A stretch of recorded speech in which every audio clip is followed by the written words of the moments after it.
Today, I will be covering the sandhill and scrub plant communities.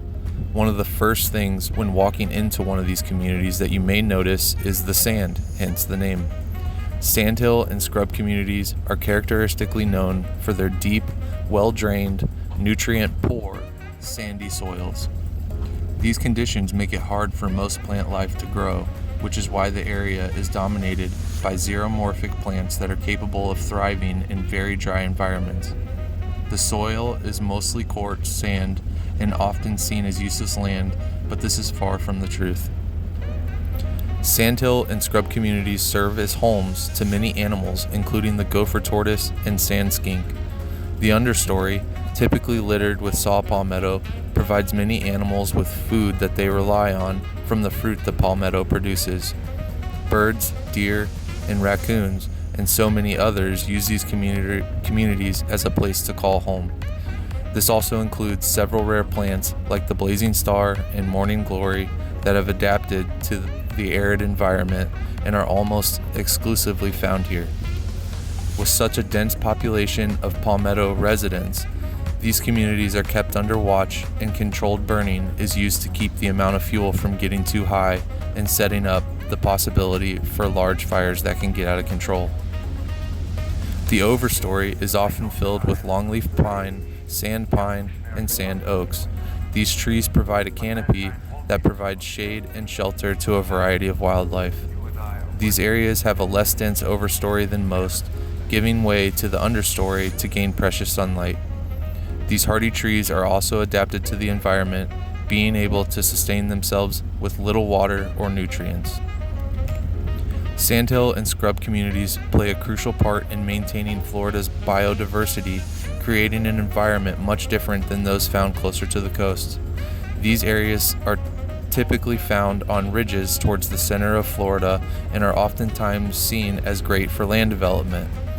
Large tracts are cleared for commercial and residential developments, pressuring many of the more delicate species that exist here to die off. Here we see a sand live oak, or Quercus geminata. This tree has many characteristics of the live oak, but does not grow nearly as tall, about 50 feet, and is found in sandier soils. The bark is coarse and deeply furrowed. It is an evergreen with simple and alternate leaves. The leaf is often curled inwards with a dark green top and dull green to gray underside. The acorn it produces are usually in sets of 1 to 3.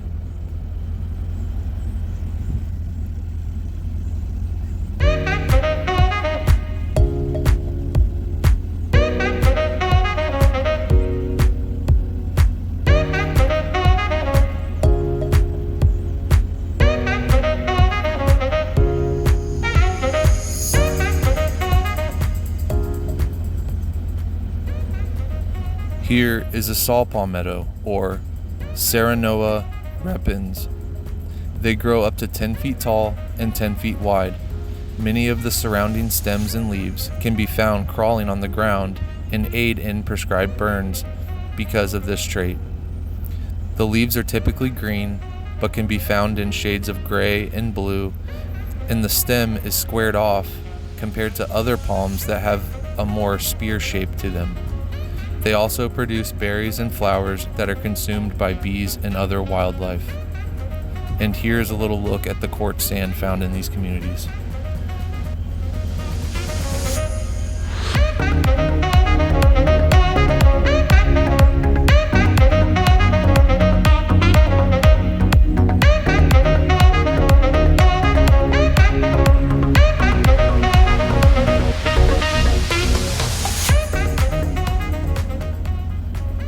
Here is a sand pine, or Pinus clausa. An easy way to tell these apart from other pines is that the needles are very short, which I will show my thumb as a comparison, and grow in fascicles of 2. They are also shorter in height, growing to about 60 feet tall, and keep their lower branches throughout their lifespan. They also have smaller cones compared to most pines.